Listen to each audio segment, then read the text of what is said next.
비싼 영양제도 먹이고 눈물 사료도 먹여봤는데 왜 올해는 눈가가 계속 빨개질까? 내가 제대로 못 챙겨줘서 그런가? 이런 경험 있으세요? 저와 진짜 오래 알고 지낸 제 애착 동생이 눈물 자국으로 진짜 고생을 많이 했어요. 진짜 눈물 영양제 비싼 거 몇 개씩 사 먹여보고 눈물 사료라고 나오는 것들도 먹여봤는데도 안 되더라고요. 그래서 병원을 몇 군데 가서 알러지 검사도 해보고 눈물 길도 한번 뚫어봤는데 그때뿐이라고 하더라고요. 그래서 진짜 돈만 날리는 것 같다고 속상해하는데 제가 너무 더 속이 상하더라고요. 그때부터 그 동생이랑 제가 주변 수의사님들에게 자문도 구해보고 유명하신 수의사님 영상들도 많이 비교해보고 관련 서적도 찾아가면서 공부를 해봤습니다. 그렇게 알게 된 정보들로 제 애착 동생이 키우는 강아지가 진짜 3개월 만에 눈물 자국이 싹 사라졌어요. 지금까지도 눈물 자국 없이 진짜 깨끗하게 잘 키우고 있는데요. 그래서 제가 오늘은 그 정보들을 싹 풀어보겠습니다. 끝까지 보시면 여러분들의 지갑과 아이의 건강을 한 번에 다 잡으실 수 있습니다. 가장 먼저 해야 할 일은 눈물이 나는 원인부터 알아보는 겁니다. 첫 번째는 알러지가 원인인지 한번 봐야 돼요. 설채연 수의사님 영상에서 보면은 다른 설명도 진짜 잘해주셨지만 중요한 포인트가 몇 가지 있더라고요. 알러지가 의심된다고 생각되면 눈물 사료를 찾아보지 말고 가수분해 사료를 먹여보라고 하셨어요. 가수분해 사료를 먹였는데도 눈물이 난다? 그러면은 알러지 때문은 아닌 거라고 하셨어요. 여기서 가수분해 사료가 뭐냐면 쉽게 말씀드리면은 단백질을 분자 수준으로 아주 잘게 쪼개서 먹었을 때 몸에서 알러지를 일으키는 물질인지 인식하지 못하게 하는 사료예요. 저도 정말 확실하게 내 아이가 어떤 것에 알러지가 있는지 진짜 쉽게 찾을 수 있는 방법이라고 생각하는 게 있는데요. 한동안 간식도 딱 끊고 가수분해 사료만 한번 먹여보세요. 입맛에 안 맞아서 먹지 않는 애가 덜어 있긴 한데 가수분해 사료를 먹었더니 눈물이 덜 난다. 그러면 그때부터 돼지고기도 줘보고 소고기도 줘보고 닭고기도 줘보고 이게 하나씩 줘보는 거예요. 이렇게 만들어 주시는 게 좀 힘드시면은 간식 중에 고기 여러 개 섞어서 만드는 거 말고 한 종류만 들어간 걸로 하나씩 줘보세요.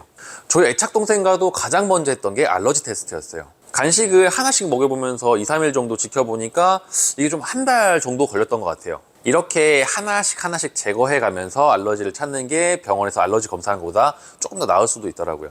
그리고 만약에 눈과 입 주변이 붉은데 눈물까지 많다 이러면은 알러지일 가능성이 높습니다. 근데 알러지가 다 눈물이 나는 건 아니에요. 사람도 알러지가 다 다르잖아요. 그 눈물 콧물이 막 나는 사람들도 있고 목이 막 붓는 경우도 있는 것처럼 강아지들도 눈이 약해서 눈물의 반응이 나타나는 경우도 있고 귀가 약해서 귀의 반응이 나타나는 경우도 있고 발사탕을 하는 경우도 있다고 해요. 그래서 알러지를 찾으실 때 우리 강아지가 혹시 평소와 다르게 행동하는 게 있는지 한번 같이 확인해 보시면 좋습니다. 두 번째는 구조적인 원인이 있어요. 눈물 때문에 병원 가면은 대부분 수의사님들께서 천모, 이렇게 속눈썹이 눈 안으로 자라서 눈을 막 찌르고 있는 게 있는지 먼저 확인한다고 합니다. 이 속눈썹이나 털이 각막을 계속 자극해서 눈물을 더 막 많이 만들어내는 거예요.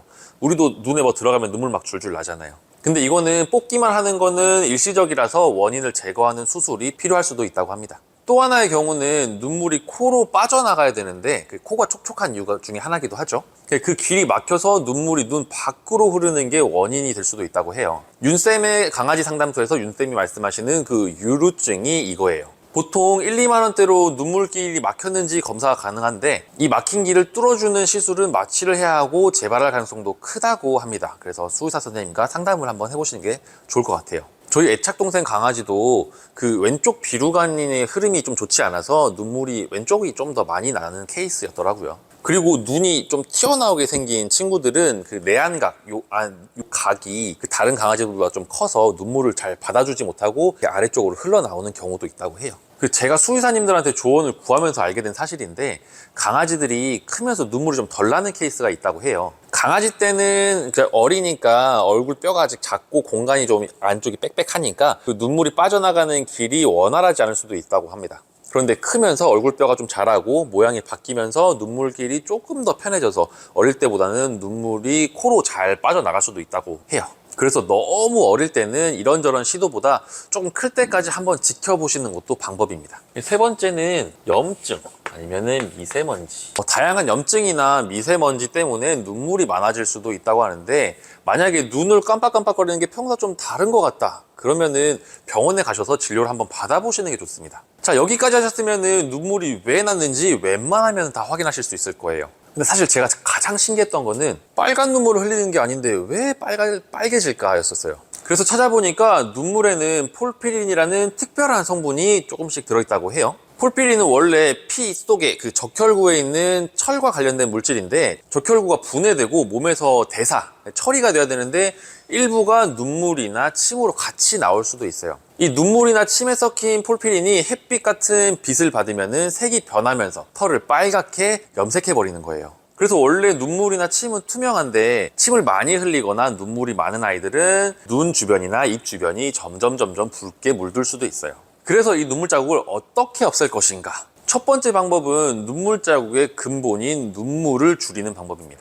애착 동생의 강아지는 소고기랑 밀가루 쪽을 먹였을 때 눈물이 확 심해지는 패턴이 있었어요. 그러다 보니까 먹일 수 있는 게 좀 한정적이게 되더라고요. 만약에 이 영상을 보시는 분들 중에 우리 아이가 곡류 알러지 의심 반응이 있다 그러면은 간식 선택하기가 조금 까다로우실 거예요. 그럴 때는 시간적 여유가 좀 되시면은 그 식품 건조기에 간식을 만들어 주시는 게 좀 좋은 방법 중 하나예요. 재료를 내가 고를 수 있으니까 성분이 훨씬 단순하고 어떤 고기에 어떤 반응이 올라오는지도 하나씩 체크해 볼 수 있다는 게 가장 큰 장점입니다. 기름기가 적은 소고기 부위나 돼지 껍데기, 닭가슴살 같은 거 말려서 육포처럼 주면은 진짜 좋아해요. 알러지를 잡으니까 눈물량은 많이 줄긴 했는데 그래도 구조적 문제가 함께 있어서 눈물 흘리는 거는 여전했죠. 그러면은 털을 붉게 염색시키는 원인인 폴피린을 한번 줄여보자. 폴피린에 대해서 조금만 더 자세하게 들여다 한번 보면은 피 속에 적혈구가 오래돼서 분해될 때 나오는 색소 노폐물이에요. 원래는 간에서 처리돼가지고 담즙에 섞여서 장으로 가고 대부분은 대변으로 빠져나오는 게 기본 루트입니다. 그런데 강아지는 이 성분이 눈물이나 침, 소변으로도 꽤 많이 배출되기 때문에 폴피린이 섞인 눈물이 눈과 털에 계속 묻고 공기랑 빛에 닿으면은 붉은색, 갈색으로 착색돼 보이는 거예요. 그래서 간 기능이 좀 좋아지게 되면은 폴피린 대사가 원활해져서 타액으로 갈 폴피린이 줄어들고, 그래서 눈물로 인한 착색이 옅어진다는 데 간접적으로 도움을 줄 수 있게 되는 거죠. 근데 이때 더 중요한 걸 발견합니다. 면역력을 신경 써주면은 알러지 반응이 줄어들고 간 기능도 올라간다는 걸 알아버린 거죠.